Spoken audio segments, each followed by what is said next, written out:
Welcome to the Healthful Woman podcast. Today is Thursday, February 4th, 2021. Today is our second podcast with Dr. Marla Baum, who is a clinical psychologist specializing in child and adolescent neuropsychology. The theme for the week is How Our Kids Learn. Monday, we covered IQs and neuropsychological testing, and today, we discussed the controversy over learning disabilities and extended time. This is a very hot topic right now, and I'm sure you will appreciate Marla's take on it. As I said on Monday, if you have children, or if you might one day have children, you are definitely going to appreciate both podcasts this week. So if you haven't yet heard Mondays, be sure to go back and listen to that one as well. Next week, we will have another parenting week as I'm joined by pediatrician Dr. Tracy Agnesi to talk about newborns. Also, mark your calendars, Thursday, February 18th, which will be the day we drop our first episode of our new podcast, High Risk Birth Stories. More to come on that, but I'm very excited. Finally, I want to wish a very happy birthday to my dog, Biscuit, who turns 2 today. I'm aware that you don't listen to these podcasts, but my love for you is unconditional. Happy birthday. Thanks for listening. Have a great day and have a great weekend. Welcome to today's episode of Healthful Woman, a podcast designed to explore topics in women's health at all stages of life. I'm your host, Dr. Nathan Fox, an OBGYN and maternal fetal medicine specialist practicing in New York City. At Healthful Woman, I speak with leaders in the field to help you learn more about women's health, pregnancy, and wellness. All right, we're back with Dr. Marla Baum, who is a child neuropsychologist, who was just recently on our podcast talking about her past and how she came to become a psychologist and a child psychologist and what neuropsychological testing is and why parents would do it. And we had a really interesting conversation about that. And I said, Marla, we're doing it again. Welcome back. My pleasure. My pleasure. Excellent. So I wanted to jump right in to where we were before. And the first thing I just wanted to ask you is, all right, so I'm a parent. I'm listening to this. I've got a couple of kids at home. No one's ever mentioned to me anything about neuropsychological testing. My kid seems to be doing okay in school. I don't know. She could be doing better in this or whatever. How would I know if I need to bring my child to you? Is it something that I should be looking for or only just wait if the school mentions something? Who would need to come for this testing if no one told them about it? That's a great question. If you don't get direct guidance from someone at school or one of the doctors that you take your kids to, if you don't get direct guidance, but you just have a sense that something's off or wrong or something's quote unquote not clicking, that could often mean that there's something that the child very well may be compensating for up to a certain point. What I tend to find is that a lot of times those kids do hit some sort of wall at some point where it really impacts them.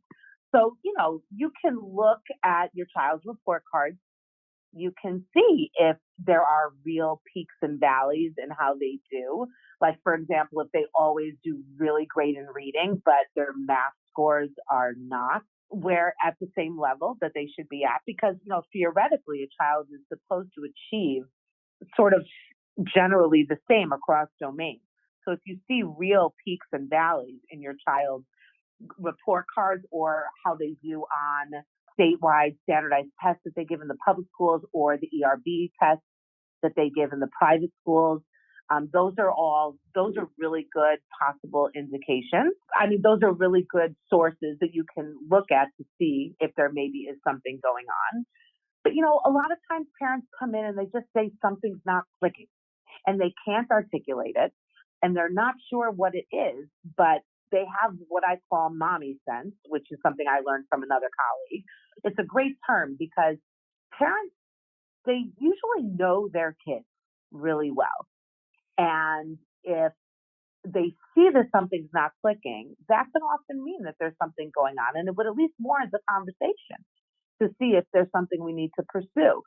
The other main thing that parents should look out for is if the child is very distressed about school. There are a lot of kids out there that will do fine in school, but then they come home and they're weepy or they're anxious or, they're just irritable, not regulating themselves well. sometimes that could signal that maybe something is going on for them during their day that's hard for them. And, these kids have to go to school and do all the work, whether they're good at it or not. You don't get to self-select what you want to study until college. So you could be, not a strong math student, but yet you still have to push through and you have to go every day and face it and do the work. And if that's stressful, that could lead to some, possible anxiety or things like that. So I would look for that also. And then the last thing I would say is if teachers say, they're really distractible, they're really not paying attention, that to me is a real flag that there's something going on. It might not be an attentional issue. The kid can be going through a lot of different things and it would look like an attention issue. There's often times where you come in with a possible attention issue and it's something else entirely. And the child was just trying to deflect the attention off themselves in the classroom by being goofy or impulsive. So, those types of things that just don't seem right, quote unquote, could often really be an indicator that something's going on. Right. Now, if the school has a school psychologist, that would be the first person to turn to, correct? Yeah. Excellent. And if the school does not have a school psychologist and parents feel like there isn't a person in the school who is either capable or willing to, or whoever has the time to discuss this, then maybe they would seek out someone like you directly. Yes. Or, a lot of pediatricians, especially in New York, pediatricians, they all have lists of psychologists that they refer to. And the pediatricians are usually really good at teasing out, if this is something real that, might warrant some further evaluation and intervention. So if you don't have someone in the school, either the school psychologist or sometimes the schools will have clinical social workers on staff or the head of the learning support services at the school. Those are usually good places to start.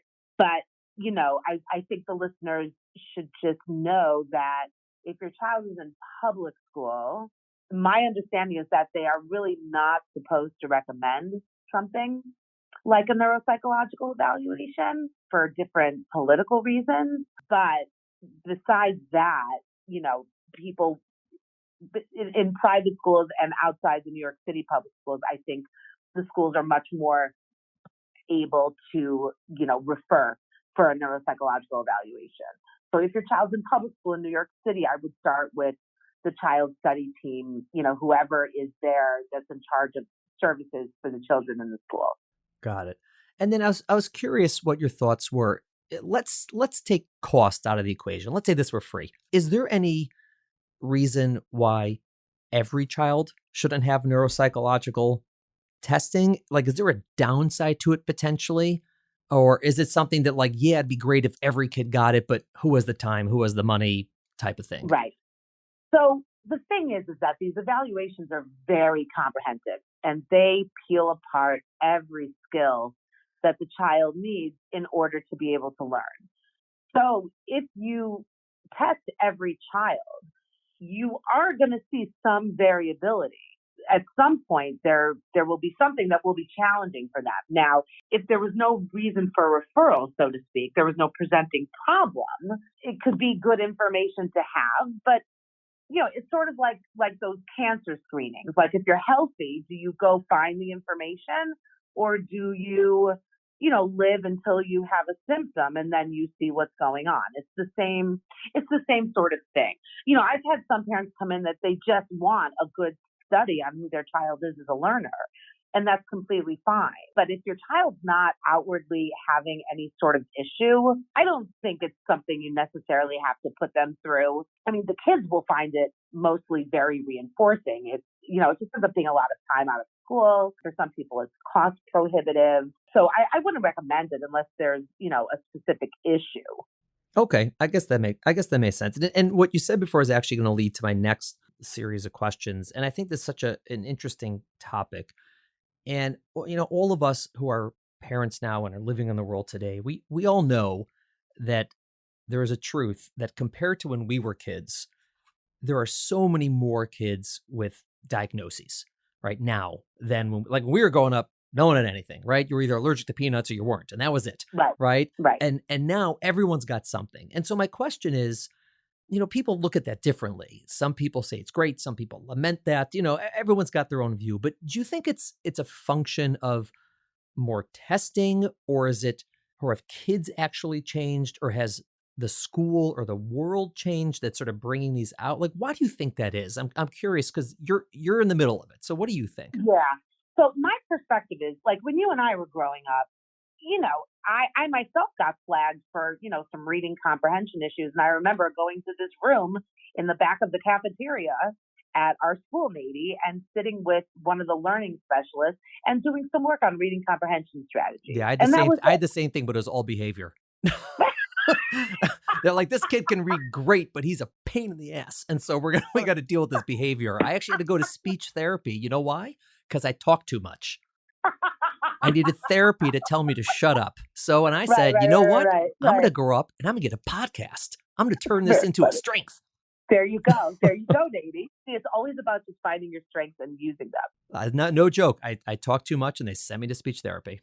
Genius. I think what ended up happening is that there is this piece of legislation called the IDEA Act, the IDEA Act. The IDEA Act basically put into law that schools are required to support children with disabilities, whether they're learning disabilities or medical or physical disabilities. So I think what came out of that is this push to have to document which kids need help and which ones don't, which then, got the psychologists involved because we are the ones who have, we have authority over the domain of testing. So, we have all of these standardized measures. Many of them have been around since the 50s. And of course, they get renormed and updated by law, by our ethical code. They have to get updated every 10 years. And, so we had to start to assess kids in order to identify what these learning issues were and, what qualifies as a learning disability in terms of a statistical analysis or a clinical interpretation of the data. And then schools became responsible for providing the services. And then over time, it's evolved. And I definitely think, people are more apt to test their kids now and identify what the issues are. But I also find that kids end up feeling more empowered in school because they're actually getting the help that they need. I know plenty of kids, as I think some of them were your friends, maybe, in our high school, and definitely some of my friends that, they definitely had attentional deficits. But when we were growing up, there was nothing to really do about it. Punish them. Right. That really engendered a real sense of shame about these learning issues. And, I'll be sitting in my office with parents and they'll say, yeah, but I got through it. And I'll say, well, how did you feel about yourself when you were going through school? And they would say, I felt very badly about myself. I didn't really feel very effective. So I think that a lot of what we're doing here is really just helping kids realize that there are different ways to learn. And, certain schools are better than others, are more able than others to differentiate and individualize for a child how they learn. And, it's really just to protect the kids' self-concept. So you're saying that basically if we went back in time to when you and I were in elementary school and we tested the same number of kids, we would probably have the same number of diagnoses as we have today. Yes, like when it comes to the autism community, a lot of people say, well, are there really more kids with autism or are we testing more? My theory is that there's a combination of multiple factors. It could be both. Yeah, I think it's both. When you go looking for things, you find things. Right. It's the general rule of thumb in a lot of what we do. But the idea is whatever you find, is it impinging on the child's functioning to a marked degree where you want to intervene so that they don't become unduly stressed or they don't lose their self-esteem as a learner, as a student. So, we're testing more, but, my personal opinion is that the kids are better for it. Right. Because they get a sense of who they are as a learner and what their strengths are and what their weaknesses are. and they use those strengths to compensate. Maybe some of the discomfort people have with it nowadays, or for those who do have discomfort, is the idea that what you're describing is just sort of variation in how people learn, and everyone has strengths and everyone has weaknesses, and it's sort of identifying it. But like you said, it sort of has to get labeled as a disability. And that calling, someone who's weak in a certain aspect of reading, let's say, to now like label that as disabled, I think some people get uneasy with that concept Right. when we were kids, you weren't disabled, you just, something was harder for you. And some of it is semantics, obviously, but I think that, and it's understandable you're saying, because you need to have that label in order to qualify for services. And there's like reasons to have that label. But I think that maybe some of the language that's used is why there's a disconnect maybe between the people who think it's a good thing versus people who think it's a bad thing. That's interesting. So yeah, I have a couple of comments on that. So yes, there's definitely a lot of people our age, a lot of parents out there that think that there's a real stigma to being labeled. Now, in my experience, the only reason I use diagnoses per se is for insurance purposes and applications to special schools, because they need to sort of know on a broad level what types of applicants they're getting. Otherwise, it's more about what are the child's strengths, what are the child's weaknesses, what is getting in their way of achieving, and how can we overcome it. The labels themselves, I agree with you, they're mostly semantic. And a lot of parents are worried about the label per se, but when they see their child get the support that they need, stress about the stigma starts to melt away, because the child is happier and they're achieving and they feel productive and they feel effective when they're going to school every day. Yeah, I don't see the kids as finding the stigma. I mean, I look at, my kids, our kids are all varying ages, and them and all their friends, they're all very open about this. No, it's not a stigma for the kids. It's only stigma for the parents. Exactly. Right. Exactly.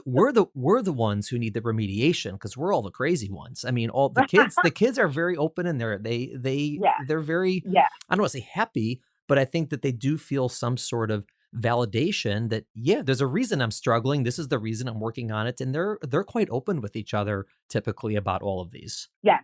And, it's funny because every now and then there will be a parent in my office that, even if they have their own mixed feelings about what's going on with their child, they can usually put that aside and still do what they need to do for their kid. And if they have their own feelings about it, we can address that. Sometimes I'll talk to the parents 2 or 3 times after the testing is done, because they just need some help sort of coming to accept this, right?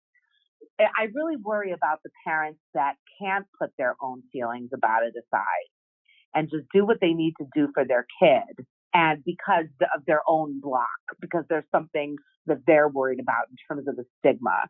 So, but again, it doesn't happen that often, but unfortunately I have seen it happen, and it's sad for me to see. The parents that are open about their feelings about the stigma and whatever the implications are of the results of the testing, as long as they're open about it and they can put it aside in order to give their kid what they need, that's the best way for parents to cope with it. Right. And with I think, this process. yeah. And I think one of the interesting things, and this is something that I learned from my wife, Michal, and her, in her professional sort of experience, is that a lot of this sometimes is also just a function of the environment. And what I mean by that is, you can have a child who has, an average or high average, or, a totally normal IQ and testing and this, but it's only difficult when they're put in a very competitive and challenging school system, right? Sometimes you go to school and they expect, whether it's a dual curriculum or longer hours, or they really push the kids. And so for that child in that school, it's going to seem like he or she has, quote unquote, a disability. But if they go to a different school where they're sort of learning at the same level, they're going to achieve and, feel great about themselves. And so, and that's a choice that parents have to make. What school do they want their child in? Yes, I've had that conversation with multiple families over the years, that there's actually nothing wrong with your child. They're just being asked to achieve 2 and 3 grade levels above what developmentally they're supposed to be doing. So some colleagues of mine have coined the term a curriculum disability, that there's not that there's anything wrong with the child, it's just the school is pushing them to achieve 2 and 3 years ahead of what their brains are supposed to be doing, and therefore there's a problem. Right. It's like if someone doesn't get through Navy SEAL training, it doesn't mean they're out of shape. It just means they can't get Right. through Navy SEAL training. Like that's, most Exactly. normal people can't. Exactly. I also wanted to touch on, and it's in the same conversation, obviously, is extra time, right? And I know this comes up all the time, and Yeah. the idea that certain children, based on either testing with someone like you or for whatever reason, qualify to get extra time when they take tests in school or on standardized tests or for projects or other Yeah. what we call accommodations. And Hmm. can you just sort of explain, how does that work? Who gets those? Who qualifies for those? Why would someone qualify versus not qualify? And then we'll talk about sort of all of the meta conversation about this afterwards. This is a controversial topic, a really hot topic in Again, terms Marla, of. that's why we're here, man. This podcast, we're doing it. The thing is about extended time. Some kids are deserving of extended time because of learning issues that they have. Some kids are deserving of extended time because of emotional issues that they have. I think the biggest issue that has really muddied the waters in this field, in this particular issue with extended time, is that, and it's really the Board of Ed, whether in New York or New Jersey. I've seen it constantly in New Jersey also, that no matter what a child is presenting with in elementary school that might necessitate an evaluation and some services, they always get extended time as just part of the package from the Board of Education. So what ends up happening is that all of these kids that maybe don't need it are granted it. Kids with ADHD, so to speak, for example, they, the Board of Ed, like in Bergen County, for example, where I also have an office and where I live, the Board of Ed automatically gives extended time to any kid that presents with a problem. And a lot of times the kids don't need extended time, and that's not what's going on. And that's not what's going to help them. But they are now slated as deserving of it. And so that ends up being a problem when a kid comes along with a real learning disability and also needs it.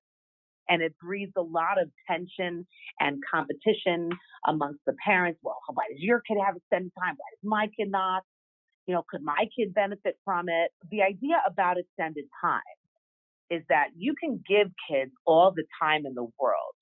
And if they don't do any better on whatever the task is, even with extra time, then they're not deserving of extended time. That's my clinical opinion. Unfortunately, this issue has gotten really murky and yucky because the Board of Education is just giving it to every kid that has any sort of issue. In my opinion, if your child does okay on a time test, but with extended time does better, that to me is something to potentially pursue, because with extended time, they were able to do better. Whereas, like, let's take the SAT, let's take the reading comprehension portion of the SAT.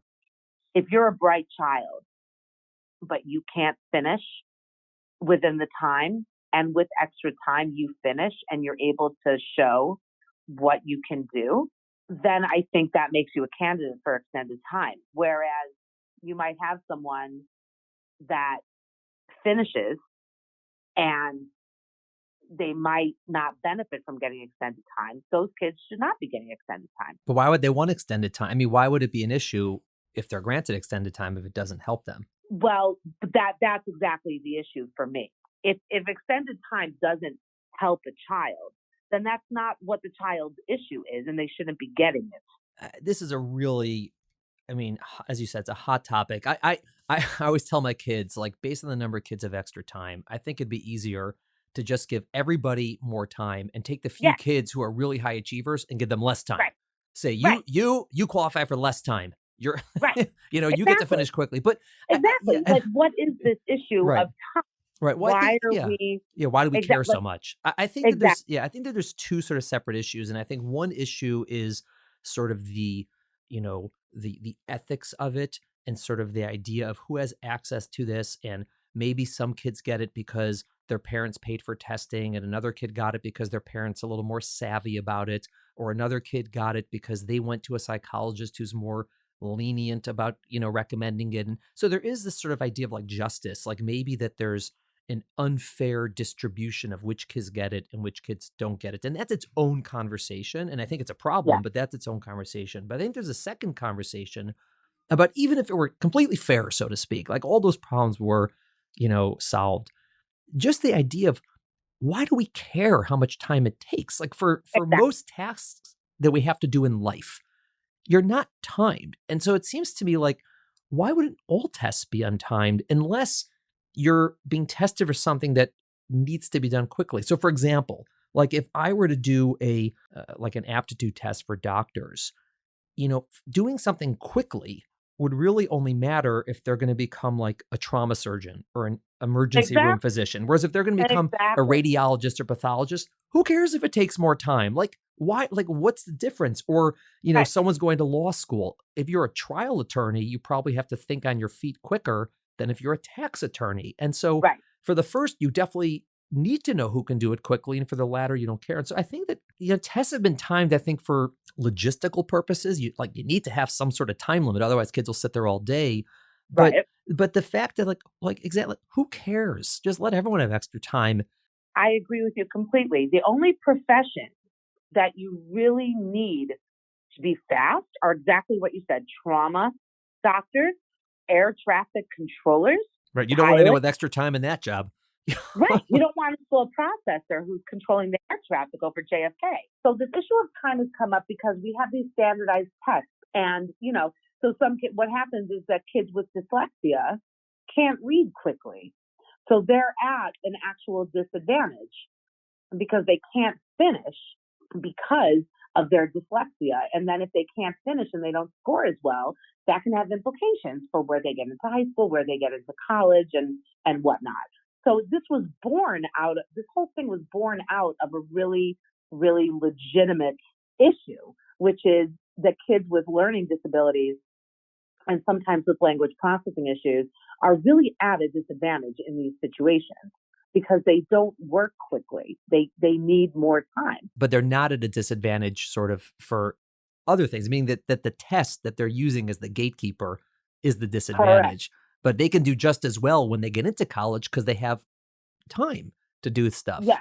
But I do also find that these kids, they do need some help in terms of figuring out where to spend their time, what to focus on, where to cut corners. Like there are some things that they need to know for their life. If they're going to be a trial attorney, they're going to need a lot of help with time management so that they're not up all night writing their, the briefs and whatever.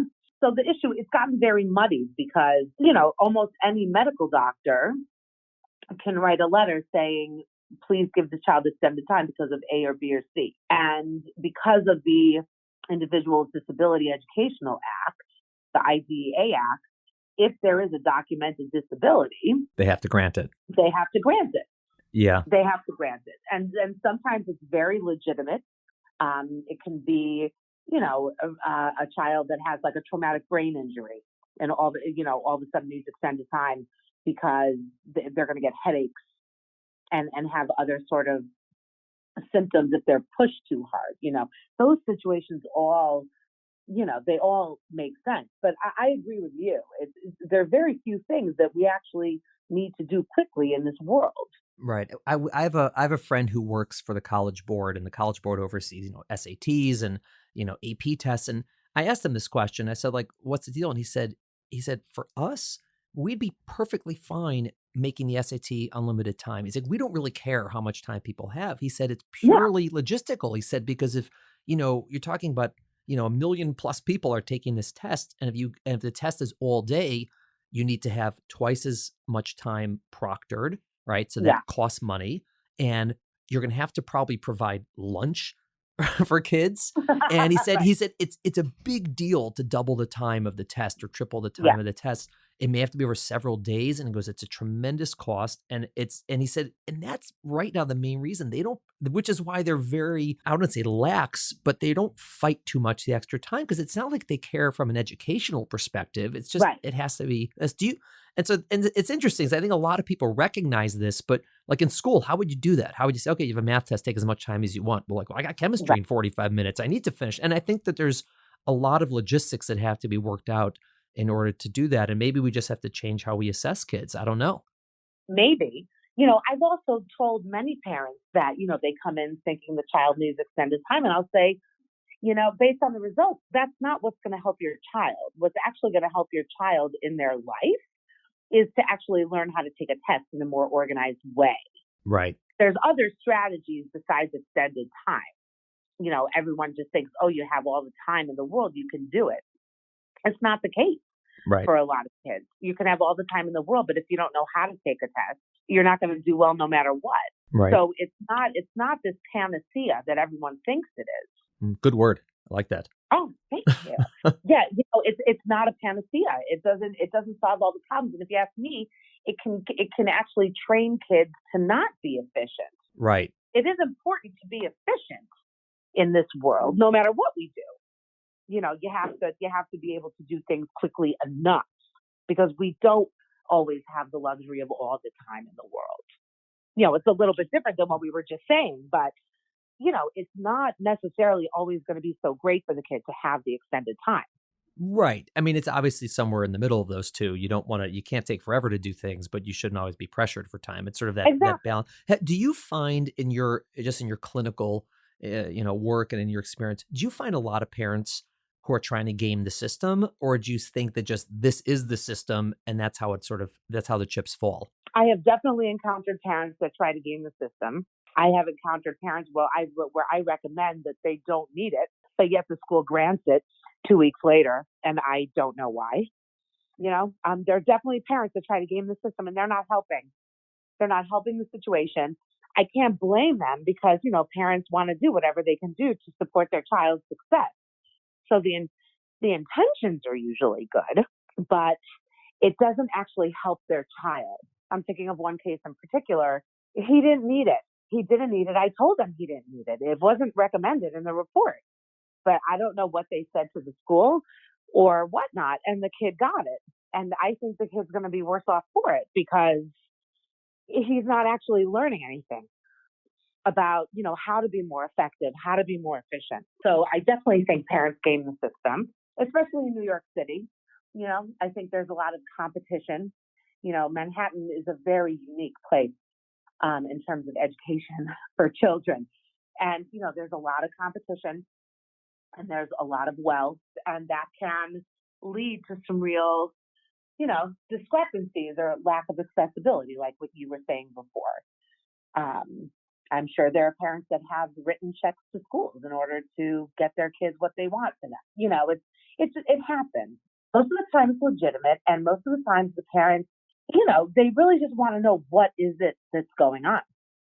And it's not, if they get extended time or not, as long as they know what's going on and what the child needs, then it usually works out fine. I just think it's so fascinating, and because so many people talk about this, and like I said before, I think it's fascinating because on the one hand, there's the issue of, whether it's being done fairly, for lack of a better term, and that's a huge issue, and people talk about that and argue about that. But again, I just think on a higher level, there's this idea we're talking about of whether it's even appropriate to have this metric on tests Well, right, of finishing it in a certain amount of time. And maybe right. in some instances it is the right thing to do. And in some instances it's not the right thing to do. And I think that, we've been, the way my kids take tests is the same way we took tests. And you got to Right, think we've learned something since we were kids, right? And right, maybe that has to change in how we right, view right. evaluations and assessments and testing in general. And even if you want to change on the third level, how do you do it? Like practically, it's Well, very right. hard. Like, I'll give you one example of to compare two different situations. So child number one has a significant dyslexia, very, very difficult to decode, very disfluent when they can decode. That type of child, I feel very strongly, should get extra time because they would be at an undue disadvantage because they just can't get through the test fast enough. Versus child number two, who has an anxiety disorder, who is so obsessive about every question that they're doing, and that's what's causing them to run out of time, I do not think that type of child should get extended time, because all that's going to do is give the child the chance to ruminate and obsess more. And from an anxiety disorder standpoint, that's the exact opposite of what you want to do for the child. So that child, I would not recommend extended time. I would recommend therapy to learn how to contain their anxiety so they don't get into an obsessive loop in the middle of a test. Then there are some clinicians and some schools that feel, and that's like a cultural thing, some schools feel they don't want the kid under such distress, and they would rather give them the extended time so that they stay calm and they don't have a panic attack. But I think there's room to work with the school in that instance, and come up with a way to assess the child while you're trying to teach them how to not ruminate and obsess over each test question and eat up all their time. So that's just one example of how it can be really appropriate versus really not appropriate. But sometimes it's about the school personnel and what they think, and sometimes it's literally about the numbers. And if the school already has too many kids for their quota getting extended time, then maybe they would have to say no. There's so many factors involved, and I agree with you. It really might be this sort of self-induced, sort of thing, because for most things in life, you can have more time. There are very few jobs where you just have to be so fast. So why are we valuing speed so much? You can be the fastest person in the world, but if you can't learn, then what's the point that you can do it quickly? Right. It would seem to me that the ideal sort of if you're going to do a standardized test, and there's reasons to say not to do them, but let's say you're going to do them, is to sort of have let's say 4 sections, one is reading, one is math, one is, let's say, whatever, logic or something, and the fourth one is speed.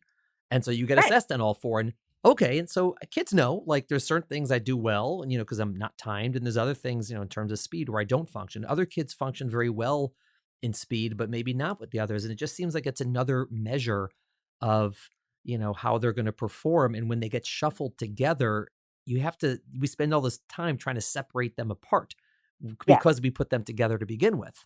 Mm-hmm. Mm-hmm. That's right.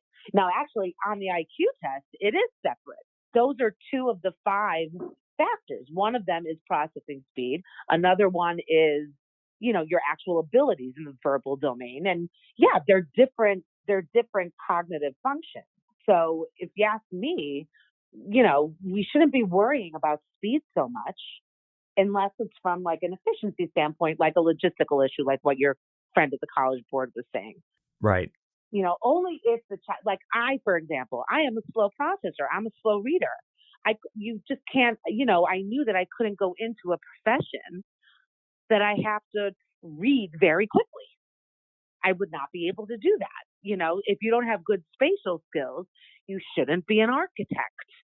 If you don't have good hand-eye coordination, you're going to have trouble being an athlete. To me, it's more about learning who you are and what you can do. And this time issue has really, all it's really done is engender a lot of stress and a lot of tension. And it should really, in my opinion, be reserved for those kids with significant learning challenges, that it's just not fair to ask them to read as quickly as the kid that doesn't have an issue reading quickly. Because what are you measuring? Are you measuring speed or are you measuring ability? I think that goes back to what you're saying. What are these tests really about? Do you have to be fast in order to have an ability? Marla, that's awesome. You're the best. I'm so glad to know you. Oh, this feeling is incredibly mutual. Wonderful. For sure. Well, thank you so much for coming on and spending all this time talking to me. You're welcome. Thank you for inviting me. Wonderful. So, Marla, you are a psychologist. You practice on the Upper West Side and in Cresskill, New Jersey. And you have a website, which is www.drmarlabaum.com. That's DRMARLABAUM.com. And obviously, if anyone's local and wants to see you, they can find you through your website. And I obviously look forward to seeing you around town. Oh, wonderful. Thanks for having me, Nady. Thank you for listening to the Healthful Woman podcast. To learn more about our podcast, please visit our website at www.healthfulwoman.com. That's HEALTHFULWOMAN.com. If you have any questions about this podcast or any other topic you would like us to address, please feel free to email us at hw@healthfulwoman.com. Have a great day. The information discussed in Healthful Woman is intended for educational uses only and does not replace medical care from your physician. Healthful Woman is meant to expand your knowledge of women's health and does not replace ongoing care from your regular physician or gynecologist. We encourage you to speak with your doctor about specific diagnoses and treatment options for an effective treatment plan.